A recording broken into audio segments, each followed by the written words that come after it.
The sound of shattering glass echoed through the marble hallway.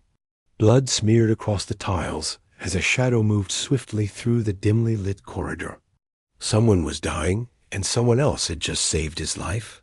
Earlier that evening, Richard Blake, the infamous CEO of Blake Enterprises, had returned to his penthouse earlier than expected. He hated gala events, and tonight was no exception. The board had insisted on showing off their billionaire figurehead, but he slipped out after only 20 minutes, desperate for silence. His private elevator opened directly into his 45th floor residence, where he hoped for peace. But peace wasn't what greeted him. Instead, there was chaos. A masked intruder, tall and jittery, rummaged through drawers. At first, Richard froze. Was this really happening? Then came the struggle. A flash of metal. Pain. Blood. Panic. The intruder lunged with a knife. And out of nowhere, someone tackled the man to the ground. That someone was Elijah. A janitor. More precisely, Elijah Moore, 29 years old. Night shift cleaner at Blake Enterprises headquarters. And someone who technically shouldn't have been there.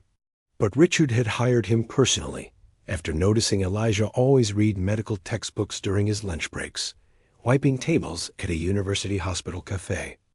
Elijah's side hustle? Working 3 jobs while studying biology at a community college. Stay down. Elijah shouted, pinning the attacker. Richard blinked, dazed and bleeding, watching the man he barely remembered hiring now, saving his life. By the time security arrived, Elijah was covered in blood, not his own, and the intruder lay unconscious on the floor. The media explosion was immediate. A janitor saves billionaire CEO from assassination attempt. Splashed across news outlets by morning. But the true story was quieter. It unfolded behind the scenes, in a hospital room with no cameras and no assistants, just 2 men. One recovering from trauma, and the other wondering if he'd be fired for being there at all. Richard, still pale, gestured Elijah into the room. "Come in," he said weakly. "Sit down." Elijah obeyed, stiff and uncertain. I was delivering some files, sir. I wasn't supposed to be on your floor. I would have died if you hadn't been." Richard's voice was quiet, but his eyes were sharp. "You didn't hesitate. You were bleeding. There wasn't time to think." Richard nodded slowly. "That's what good doctors say." Elijah stared at the floor. "I'm not a doctor. Not yet." Silence stretched between them. And then Richard said something that would upend both of their lives. "I want to pay for your medical school." Elijah blinked. "Sir, you saved my life. That's not something I forget. And frankly, I've wasted enough money on empty ventures. You're different. You've got purpose." Elijah's throat tightened. "But sir, I can't accept that. It's too much." Richard leaned forward, wincing. "Let me do this. You saved my life. Let me help build yours." Elijah didn't answer, but tears welled up despite himself. That was the beginning. Within a month, headlines changed. CEO funds janitor's dream. Full ride to med school for hero employee. The public loved it.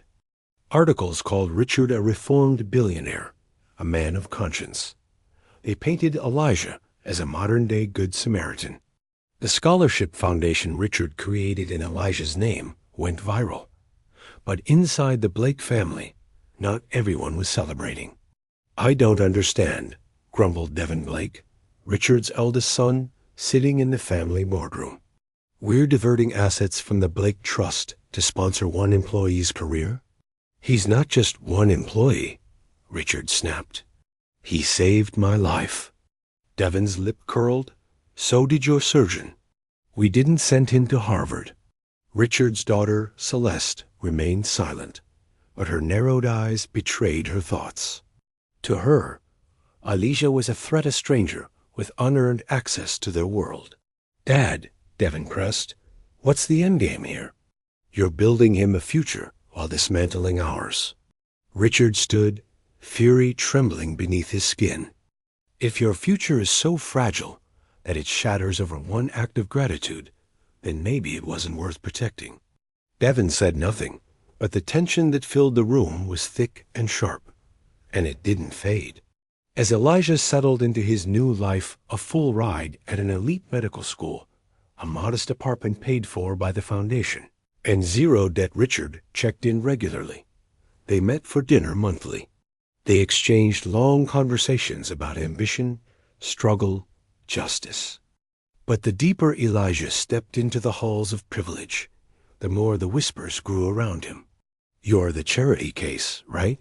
You got in through Blake's pity fund. And worse, you'll always be the janitor, no matter what degree's on your wall. Elijah pretended not to hear. He focused on anatomy, pharmacology, emergency procedures. But late at night, he wondered, would he always be seen as someone who was helped? Was this dream truly his, or just a legacy project for a billionaire seeking redemption? What he didn't know was that far from his dorm room, in the Blake family estate, Richard had just received a call that would twist everything once again. Something had surfaced, a secret buried long ago. And once revealed, it would change the reason Richard had chosen Elijah in the first place. The manila envelope sat unopened on Richard's desk. No assistants were present, no board members.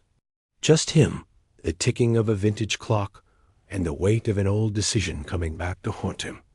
Inside that envelope was a DNA report. It had arrived anonymously, though he suspected exactly who had sent it. The lab stamp was legitimate.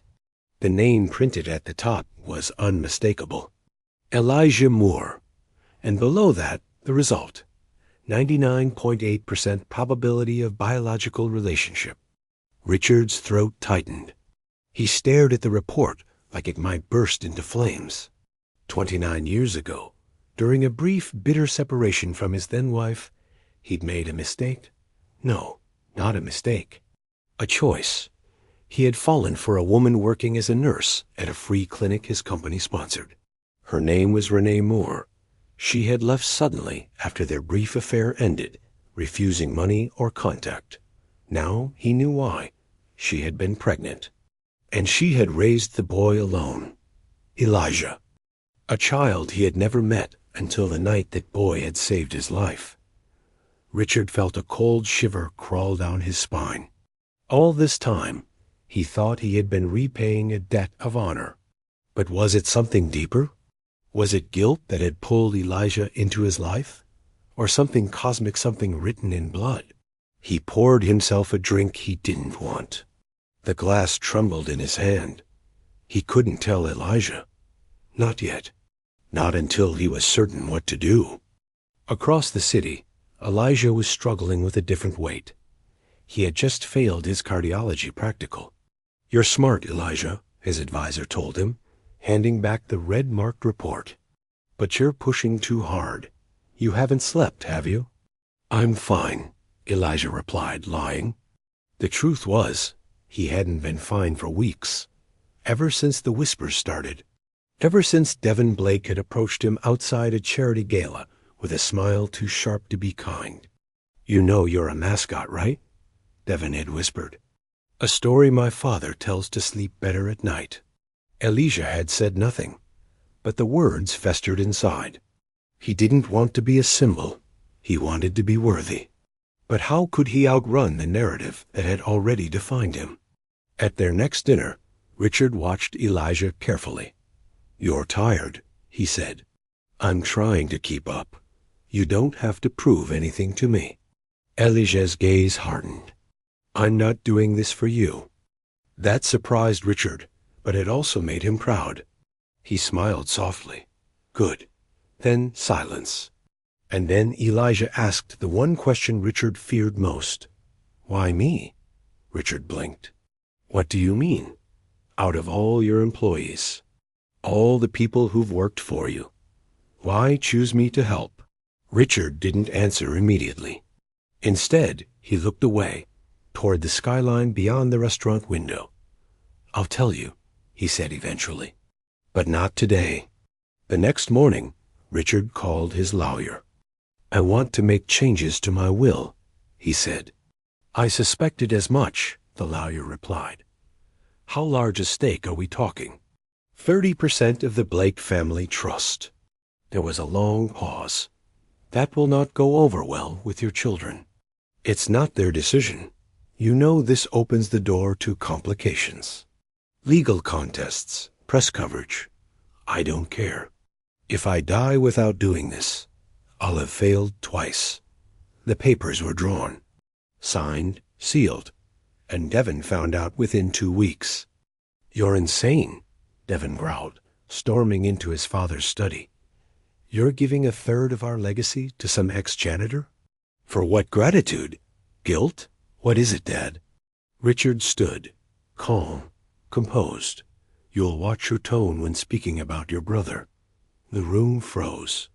Devin's face twisted. "What? Elijah is my son." No, that's not possible. You're lying. I was with his mother before I came back to your mother. He never knew. Neither did I, but it's true." Devin staggered back like he'd been punched. "You're throwing everything away. For him? I'm trying to make things right. You're destroying this family." "No," Richard said, voice now shaking. "I'm saving it from itself." Word spread like wildfire, despite Richard's best efforts to contain it. Celeste called Elijah personally. "I don't care what blood says," she hissed. "You'll never be one of us." Elijah stood in his dorm, the phone cold against his ear. "I never asked to be." "Then why are you letting him ruin everything he built for us?" "I didn't ask for that either." But when the call ended, Elijah sat alone in the dark, wondering what this meant. Not just about his future, but his past. He called his mother. She answered on the second ring. "Hey, baby," Renee said gently. "I got a question," he said. "And I need the truth?" She sighed. "You found out. You knew. I did. Why didn't you tell me?" "Because I wanted you to grow into your own name, not his. I was his son my whole life and never knew." "And you did just fine without him, didn't you?" Elijah swallowed back the pain. "I don't know who I am anymore." "You're still you," she said. "You're still the boy who bandaged stray cats and volunteered in the AIV when he had class the next morning." He closed his eyes. She was right. His blood didn't make him a Blake. His choices did. Elijah didn't return Richard's calls for over a week.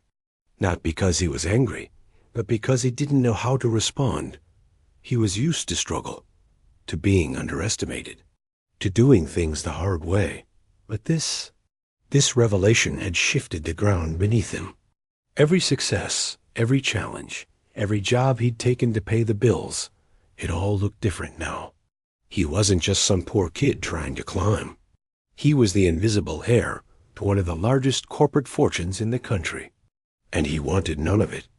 The next time he saw Richard, it was Elijah who asked to meet.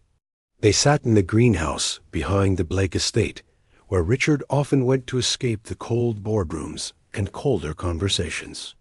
The air was thick with citrus and silence. "I need to ask you something," Elijah said, his voice low. Richard nodded. "Anything. Did you know I was your son? Before the night of the attack?" "No," Richard said immediately, eyes clear. "I swear to you, Elijah, I didn't know." "Not then. But afterward? I got curious. I ordered a test. I wasn't sure until I saw the report." Elijah sat back, processing. "And all this, the scholarship, the dinners, the support, you still would have done it even if I wasn't your son." "I already had done it before I knew," Richard said. "But finding out the truth. It made everything heavier and more urgent. I've made 1,000 mistakes in my life, Elijah, but ignoring you won't be one of them." Elijah looked away, jaw tight. "I don't want your money. I'm not offering money. I'm offering time, connection, a place." Elijah laughed bitterly. "A place in a family that doesn't want me?" Richard paused. Families aren't always built on agreement. Sometimes they're built on the hard work of staying. But do you want me in it? Elijah asked sharply. I do. Elijah nodded once. Then stop protecting me. What? Stop shielding me from your children, from your company, from the truth. If I'm really part of this world, let me stand in it and fight for it if I have to. Richard's eyes filled with a quiet pride.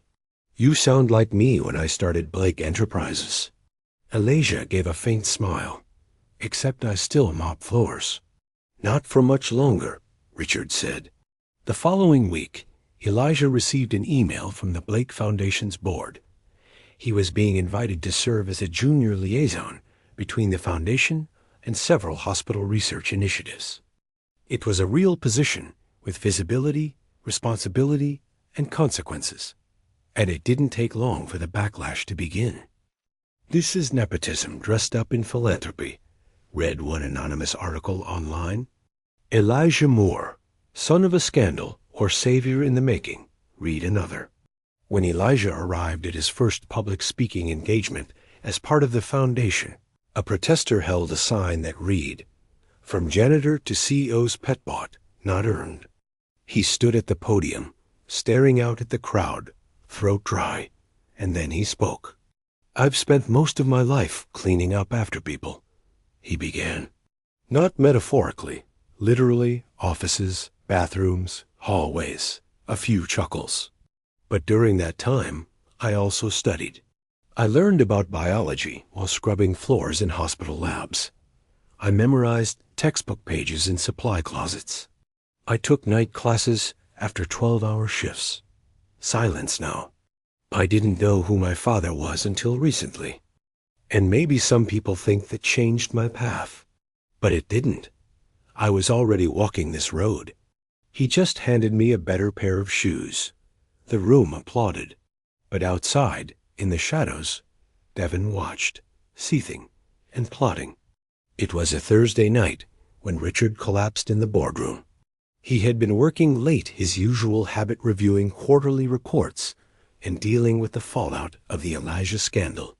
The security footage would later show him standing up too quickly, clutching his chest, and falling with a heavy thud against the glass conference table.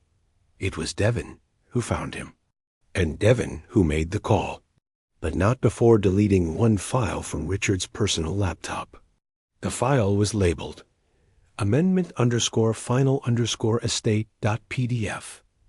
It had just been signed the week before.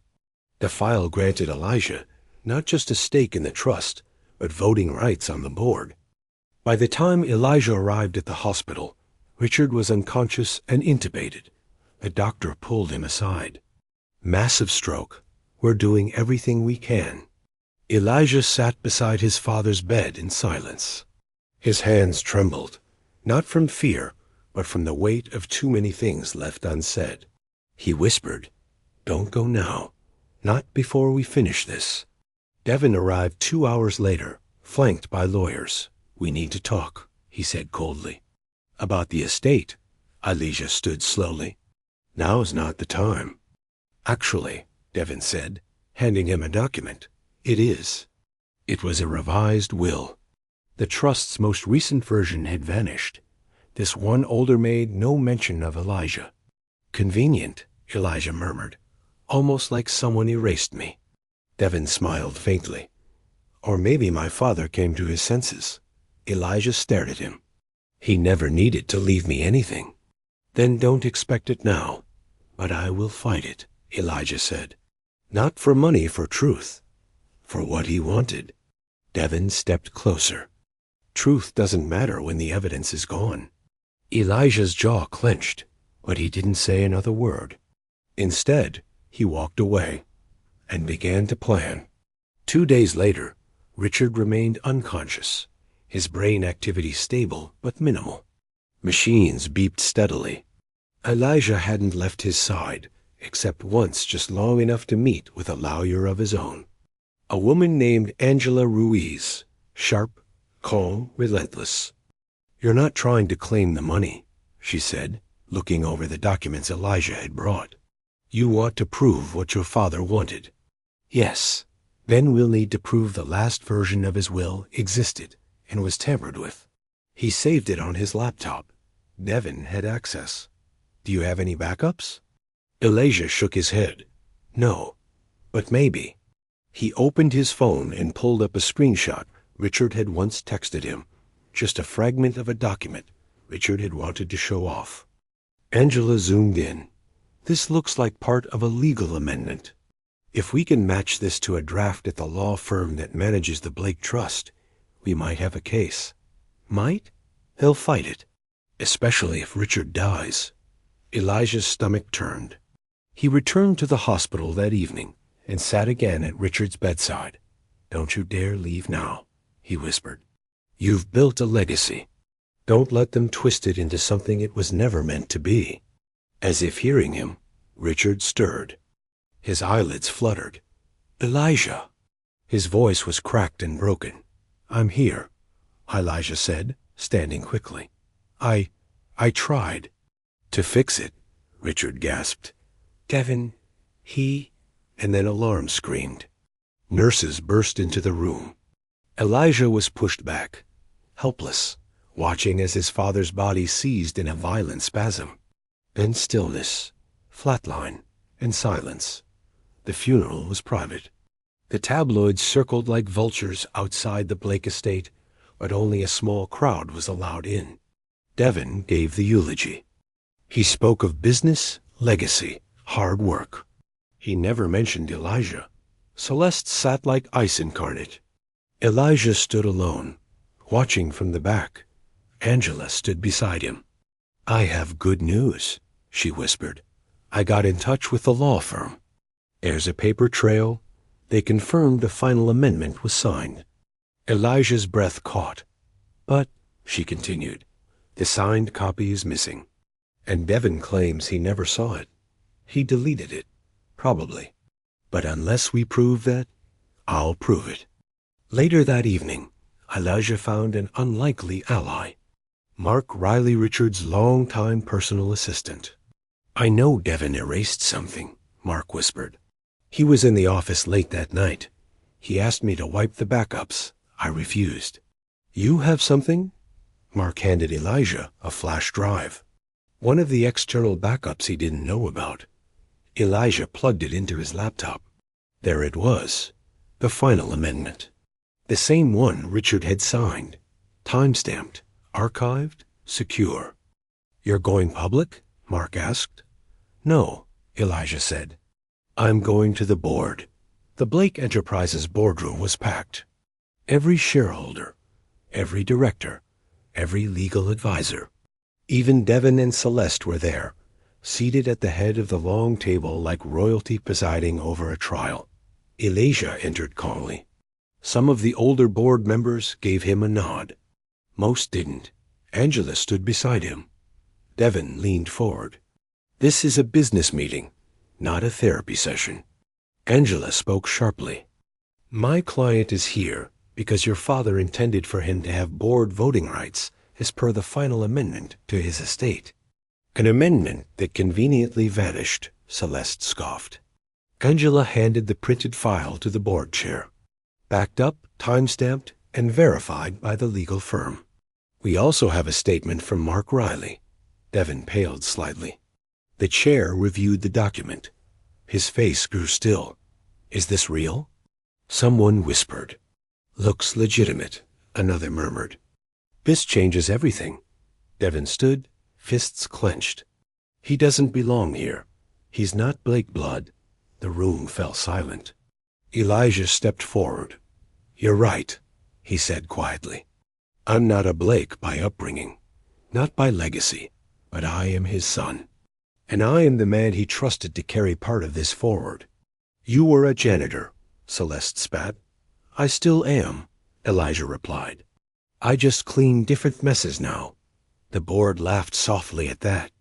Some in admiration, others with discomfort. I'm not here to take anything from you, Elijah continued, but I won't let you erase me. My father wouldn't have. The chair nodded slowly. motioned to reinstate the final estate amendment. One by one, the votes were cast. Elijah was granted full voting rights, and with them, a seat at the table. Devin stormed out. Celeste followed, cold and silent, but Elijah stayed. He sat in the chair that had once belonged to Richard, and breathed. The first board meeting with Elijah seated among the elite was quiet to quiet. No one openly questioned him, but he felt their eyes, measuring, judging, waiting for him to slip. He didn't speak much that day. He didn't need to. He was there, and that was enough. After the meeting, Angela pulled him aside. "There's something else," she said. "Something your father left for you privately." She handed him a letter, handwritten, sealed in wax. The envelope was old.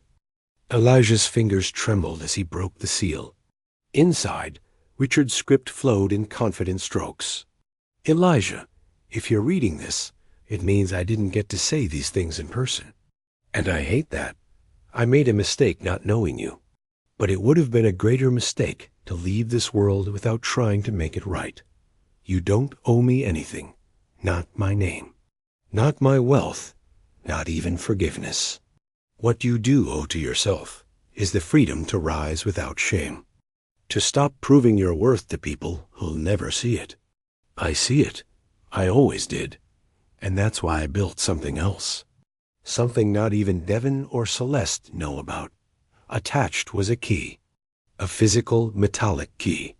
Angela raised her eyebrows. "We traced it. It's for a private clinic in the Bronx. Your father purchased it 5 years ago. It's fully equipped, but never opened." Elijah blinked. "Why would he?" Angela smiled. "He left it in your name. The clinic, the equipment, everything. Fully funded for 10 years. All it needed was someone to run it." 2 months later, on a rainy Saturday morning, the doors of Moore Medical Center opened for the first time. It wasn't glamorous. The walls still smelled faintly of paint. The waiting room chairs squeaked. But it was real. And it was his. Elijah walked through the halls slowly, running his hand across the door frames. Pediatrics, oncology, emergency care, mental health support. Staff filtered in. Young doctors. Nurses who had once been priced out of larger hospitals. Community volunteers. This wasn't a vanity project.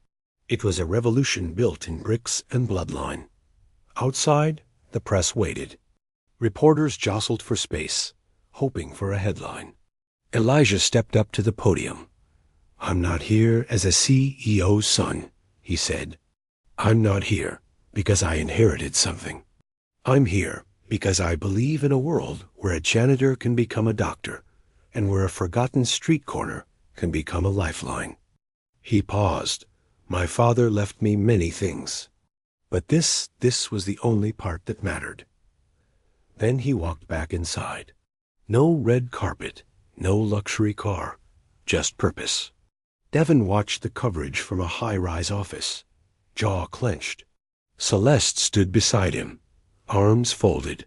"He's turning Dad into a martyr," Devin muttered. "He's turning him into a legacy," Celeste corrected, more thoughtfully. Devin turned. "You're not on his side now, are you?" "I'm not on anyone's side," she said. "I just wonder. Maybe Dad was right." Devin didn't answer. But something cold settled in his chest. He had tried to erase Elijah, and now Elijah had become untouchable, not because of money, but because of meaning. And deep down, that was something Devin had never had. 6 months later, the clinic received a call. A young girl had collapsed in the middle of a subway platform. No ID, no guardian. She was barely breathing. Elijah was already in the E when she was wheeled in. She was pale, cold. Her vitals were fading. "Cardiac arrest, possibly genetic," the paramedic said. Elijah didn't blink. He acted, hands steady, voice calm. He led the team through emergency intervention. Hours later, the girl stabilized.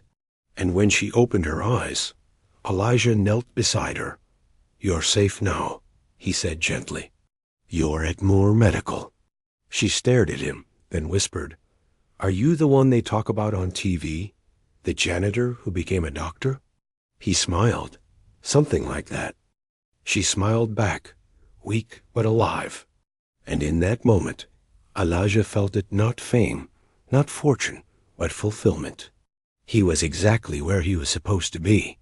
That evening, alone in his office, Elijah opened the drawer of his desk. Inside was the same letter from Richard Creast from being reread too many times. He read the last line once more. "Legacy isn't what you leave behind. It's what you lift forward. Keep building. Keep healing. Dad?" Elijah closed the drawer, then looked out the window toward the city skyline, one hand on his stethoscope, the other on the future.